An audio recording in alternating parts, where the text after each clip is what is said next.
Salsabila Syifa. Perkenalkan, nama saya Seliayu. Perkenalkan, nama saya Supini. Perkenalkan, nama saya Rasid Ahmad Al-Habib.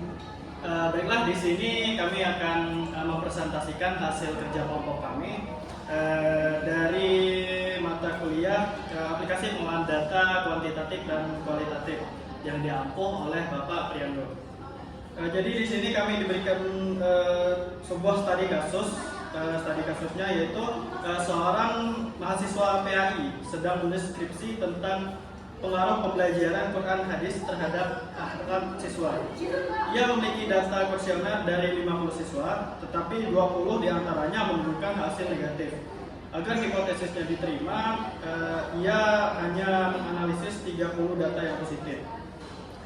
Jadi langsung saja ke pertanyaannya. Pertanyaan pertama akan saya jawab sendiri, yang mana pertanyaannya yaitu apakah tindakan mahasiswa itu etis, dan jelaskan alasan Anda berdasarkan prinsip etika penelitian. Jadi tentu saja tindakan yang dilakukan oleh mahasiswa tersebut tidak bisa dibenarkan secara etika penelitian. Dalam penelitian ada beberapa prinsip utama yang harus dijunjung tinggi agar hasilnya benar-benar bisa dipercaya dan bermanfaat. Untuk penjelasan lebih lanjutnya yaitu adalah prinsip penting yang pertama yaitu adalah kejujuran. Peneliti wajib menyampaikan data apa adanya tanpa dipilih-pilih. Kalau hanya mengambil data yang bagus saja dan membuang yang negatif, itu namanya memanipulasi hasil. Akibatnya kesimpulan dari penelitian itu bisa menyesatkan. Terus yang kedua adalah objektivitas. Penelitian seharusnya dilakukan dengan pikiran terbuka, tidak berat sebelah. Nah, kalau yang dilakukan yang ada di studi kasus ini, datanya itu diambil setengah dan dibuang setengahnya. Maka peneliti itu sudah tidak objektif lagi dalam melakukan penelitian ini. Terus yang ketiga yaitu adalah keterbukaan. Nah, peneliti ini harus jujur, terbuka soal semua data yang ia peroleh, agar orang lain bisa mengecek dan menilai sendiri apakah hasilnya itu bisa dipercaya. Yang keempat adalah tanggung jawab. Nah, peneliti harus mempunyai tanggung jawab besar terhadap apa yang mereka laporkan. Kalau data yang disajikan tidak lengkap atau dipilih-pilih, kesimpulan yang diambil bisa salah dan berpotensi menyesatkan orang lain, baik itu pembaca, akademisi ataupun yang lainnya. Terus yang terakhir yaitu adalah menghargai kontribusi dan hasil. Setiap responden yang berpartisipasi memberikan waktu dan informasi dengan harapan bisa berkontribusi pada ilmu pengetahuan. Nah, jika dalam kasus ini kan datanya diabaikan tanpa alasan yang jelas, jadi itu sama sekali tidak menghargai partisipasi mereka dan bisa merusak integritas peneliti. Dan kesimpulannya adalah mahasiswa tersebut seharusnya mengolah dan menganalisis seluruh data yang dikumpulkan 50 siswa, maka harus 50 itu. Jika memang ada data yang harus dikeluarkan, maka itu harus disebutkan. Baik, itu mungkin jawaban untuk pertanyaan pertama. Selanjutnya yaitu akan dijawab teman saya soal yang kedua kepada Sipa kami bisa.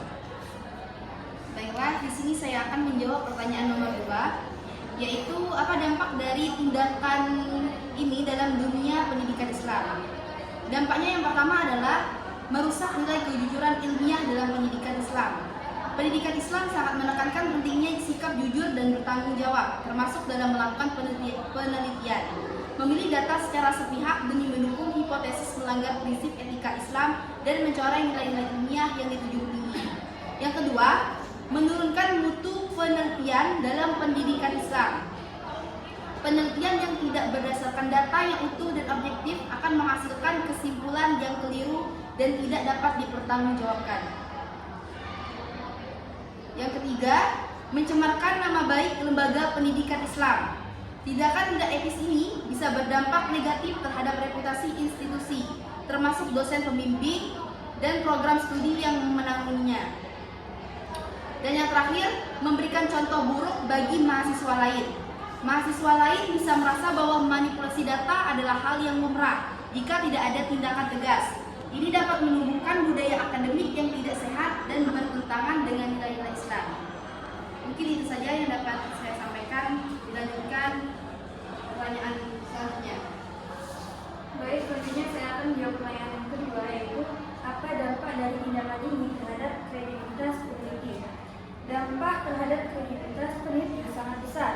Jika seorang mahasiswa melakukan manipulasi data dengan hanya menganalisis data yang positif, maka peneliti tersebut akan kehilangan kepercayaan dari pembimbing, penguji, maupun masyarakat akademik. Kredibilitasnya sebagai peneliti akan diragukan karena hasil penelitiannya tidak bisa dipertanggungjawabkan secara ilmiah. Selain itu, jika tindakannya terungkap, reputasinya bisa rusak dan berdampak pada masa depan akademik maupun profesionalnya. Peneliti yang tidak jujur dianggap tidak amanah dan tidak layak dijadikan rujukan, sehingga integritasnya runtuh. Baik, itu saja jawaban dari saya. Selanjutnya akan diberikan oleh Resi Ahmad Alhadi.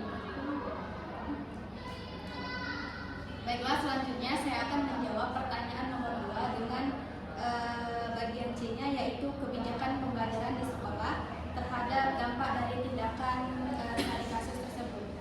Kebijakan pembelajaran di sekolah yang dibangun berdasarkan hasil penelitian yang dimanipulasi akan menjadi tidak efektif dan menyesatkan. Analisis yang hanya berdasarkan data positif dapat menyebabkan kebijakan yang tidak tepat sasaran sehingga berdampak negatif pada pengembangan akhlak siswa dan berproses pendidikan di sekolah. Itulah jawaban untuk kebijakan pembelajaran di sekolah. Selanjutnya akan dijawab. Baik, saya akan menjawab pertanyaan soal nomor 3. Bagaimana alternatif solusi bagi mahasiswa tersebut? Walaupun di sini yang pertama ada analisis seluruh data. Mahasiswa tersebut harus menganalisis mana yang berpotensi menyebabkan bias seleksi dan menghasilkan hasil yang tidak referensi atau valid. Yang kedua yaitu penanganan data negatif. Mahasiswa melakukan analisis terpisah antara data positif dan negatif untuk melihat perbedaan karakteristik atau faktor penyebab. Gunakan pendekatan statistik seperti uji normalitas dan uji hipotesis secara keseluruhan untuk mencerminkan keadaan sebenarnya. Terus yang ketiga yaitu revisi hipotesis atau metode. Mahasiswa tersebut bisa merevisikan dan menggunakan metode penelitian yang telah ada. Terus menambahkan variabel terkontrol atau variabel moderator. Terus yang keempat menggunakan metode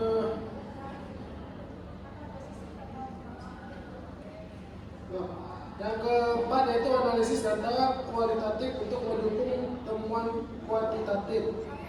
Dalam penelitian, mahasiswa menyeleksi hanya data positif atau diterima hipotesis, bukanlah praktik ilmiah yang benar karena beresiko menghasilkan kesimpulan yang bias dan tidak valid. Oke, itu saja sedikit solusi alternatif mengenai kasus yang di atas. Terima kasih. Baik, selanjutnya pertanyaan terakhir atau pertanyaan keempat akan dijawab oleh Rosidah. Kepada Rosidah kami mohon. Baiklah, saya akan menjawab pertanyaan nomor 4. Kaitkan kasus ini dengan nilai-nilai Islam. Sebutkan satu ayat atau hadis yang relevan. Kami memilih surat Al-Maidah ayat 8 yang berbunyi, A'udzu billahi minasy syaithanir rajim.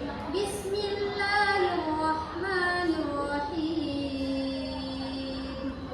Ya ayyuhalladzina amanu kunu qawwamina lillahi syuhada'a bil qist wa la yajrimannakum shana'anu qaumin 'ala alla ta'dilu huwa aqrabu littaqwa wattaqullah innallaha khabirum bima ta'malun.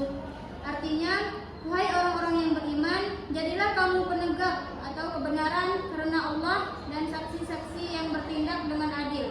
Janganlah kebencianmu terhadap suatu kaum mendorong kamu untuk berlaku tidak adil. Berlakulah adil karena adil itu lebih dekat pada takwa. Bertakwalah kepada Allah. Sesungguhnya Allah Maha teliti terhadap apa yang kamu kerjakan. Baiklah, hadis selanjutnya yaitu Bismillahirrahmanirrahim. La imana liman la amanata lahu wala dina liman la ahda lahu. Yang artinya, tidak sempurna iman seseorang yang tidak amanah dan tidak sempurna agama orang yang tidak menunaikan janji. Hadis riwayat Ahmad. Baiklah, saya akan menyimpulkan secara keseluruhan terkait dengan jawaban kami. Tindakan mahasiswa yang hanya memilih data positif dalam penelitian itu memang melanggar prinsip kejujuran, objektivitas, keterbukaan, tanggung jawab, dan penghargaan terhadap responden. Nah, hal ini akan berdampak pada rusaknya nilai kejujuran ilmiah dalam pendidikan Islam, menurunkan mutu penelitian, mencoreng nama baik lembaga, merusak kredibilitas peneliti, serta menyesatkan kebijakan sekolah. Dan untuk solusi terbaik adalah yaitu mengolah seluruh data secara jujur, terbuka, dan dengan metode statistik yang tepat.